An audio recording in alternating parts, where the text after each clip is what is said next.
is our senior majority leader, Congressman Boying Remulla. Congressman Remulla, also our Vice Chairman, you're now recognized. Thank you, Mr. Chairman. My questions are also for Mr. Gabi Lopez, who I'd like to thank for being here in the hearing through Zoom. My first question is, when you traveled to Japan, what passport did you use? Magandang hapon po, Kong Remulla. Yes. Good afternoon. I believe I used my U.S. passport because you don't need a visa. So, does it not occur to you, Mr. Lopez, that when you use an American passport, you are seeking the protection of the American government whenever you use that document? I am simply making a decision based on what is convenient in terms of visas. Yes, but under international law, a person carrying a passport of the United States is under the protection of the U.S. government. That is a declaration to the whole world and to that country that you are a citizen of America. Opo, I use naman the Philippine passport when I travel through all the ASEAN countries. And that is equally a declaration that I'm a Filipino citizen. Yes, yes. That is a given. Can you show us both your Philippine and American passports for the record so that we will know how they are so marked in your travels?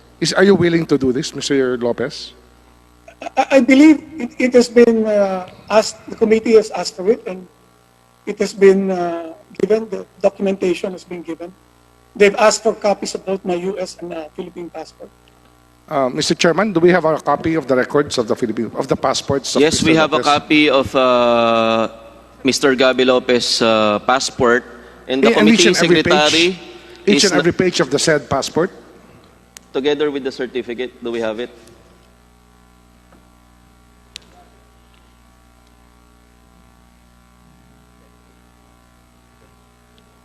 Mr. Chairman, can we ask for a suspension, Mr. Chairman?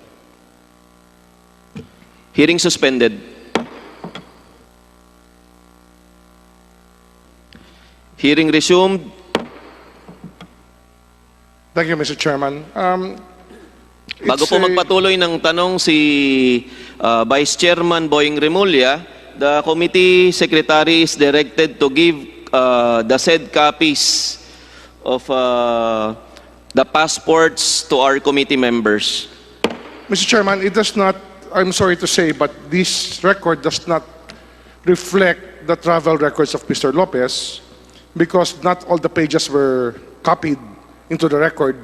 That's why I cannot see, it does not state what countries he was in where he used his U.S. passport. Mr. Gabi Lopez. Mr. Gabi Lopez.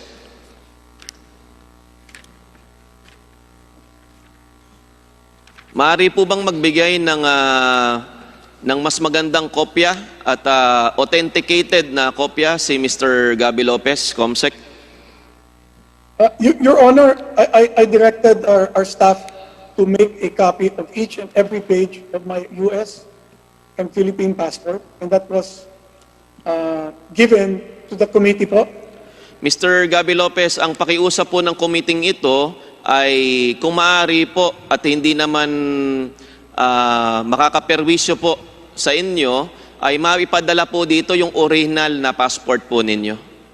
Para kami po ang gagawa ng kopya ng original po na passport po ninyo. Siguro Mr. Gabi Lopez. kasama na rin yung taong pinagkakatiwalaan para hindi mawawala sa pagtingin ng tao yung kanyang hawak dokumento. po ng inyong abogado, Mr. Gabi Lopez.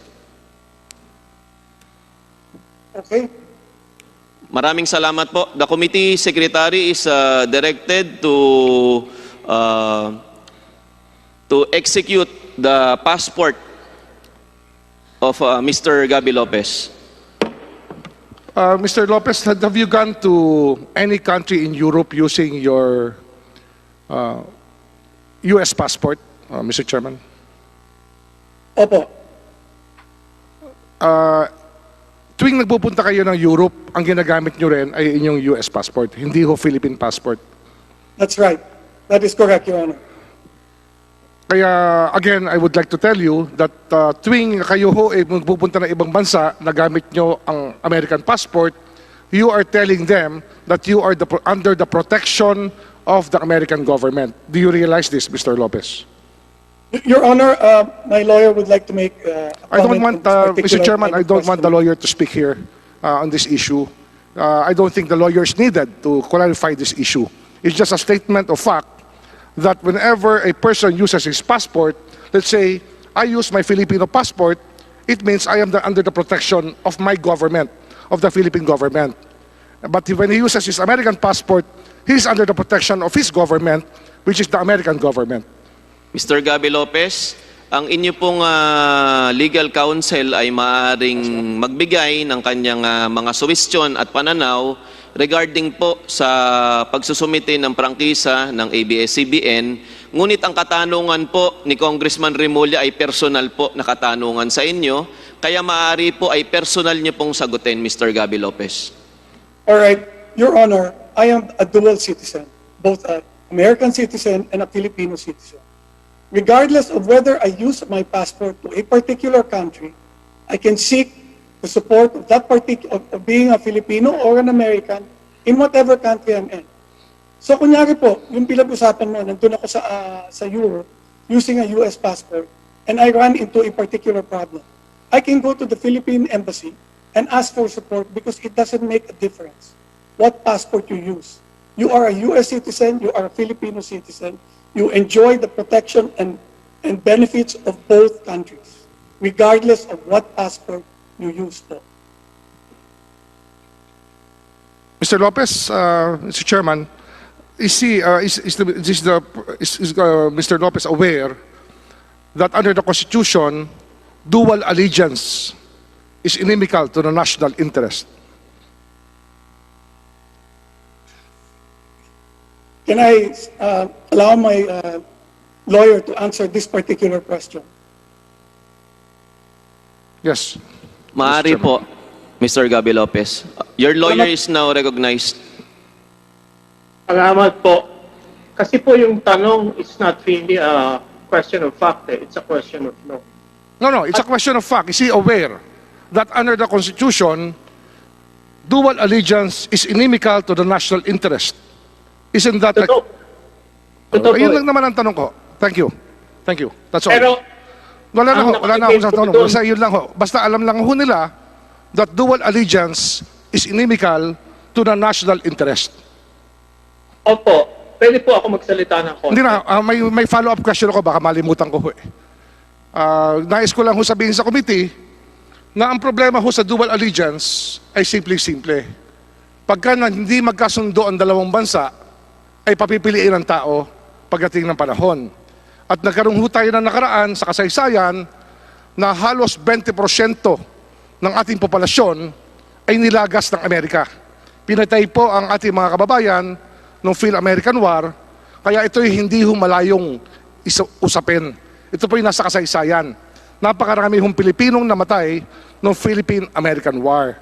Kaya yung dual allegiance po ay naroon sapagkat lahat po ng statements sa Constitution ay nababatay sa karanasan ng ating bansa at ng ating lahi.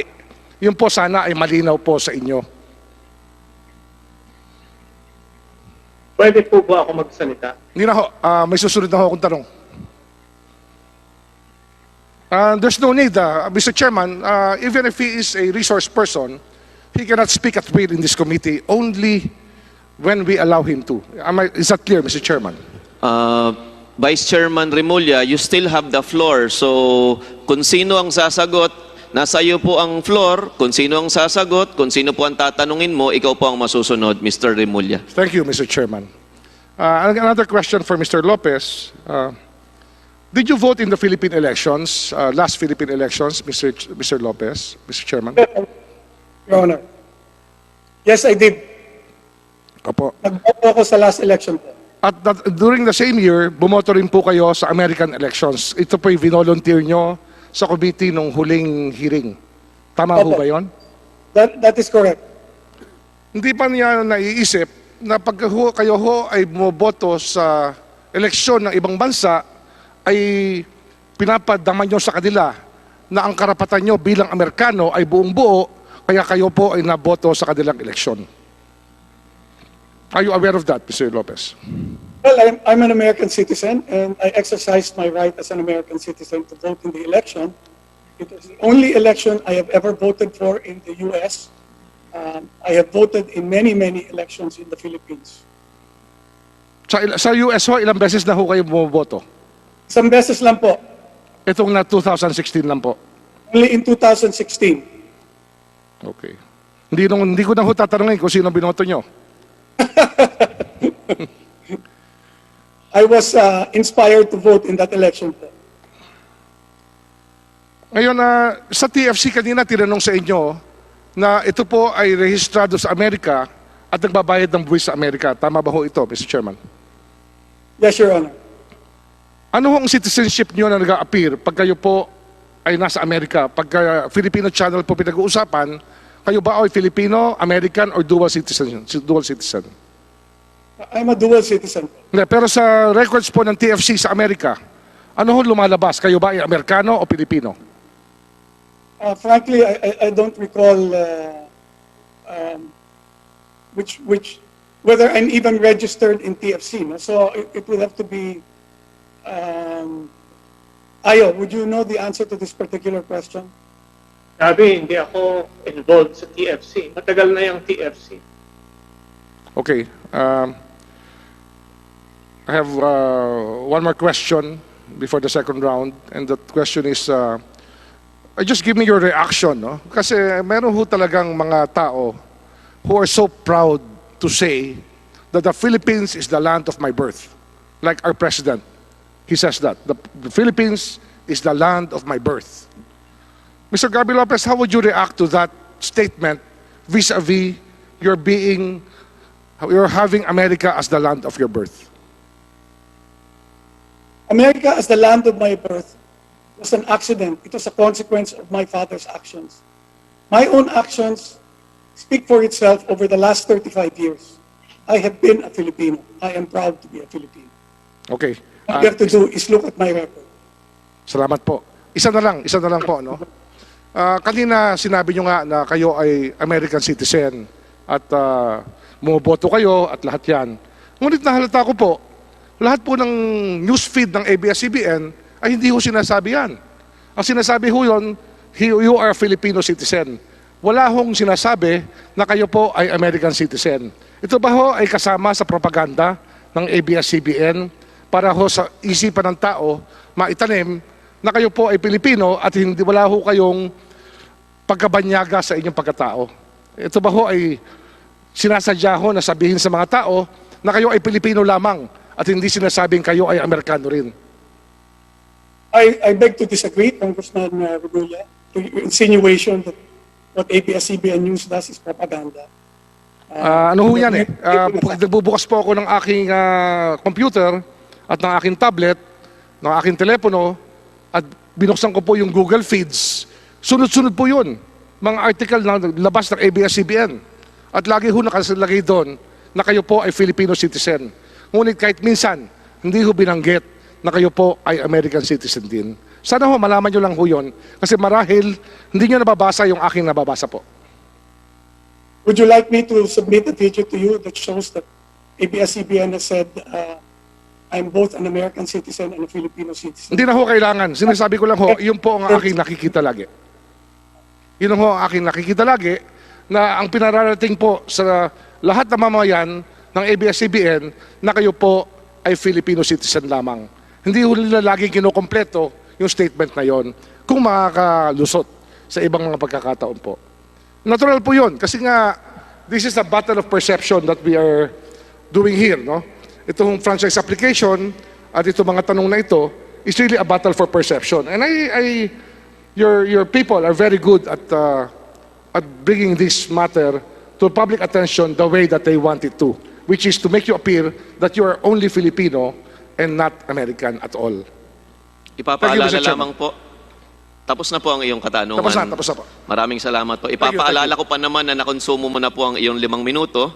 At kasabay po ng paalalang iyan at pasasalamat sa iyong mabilis na pagtatanong ay pag-acknowledge po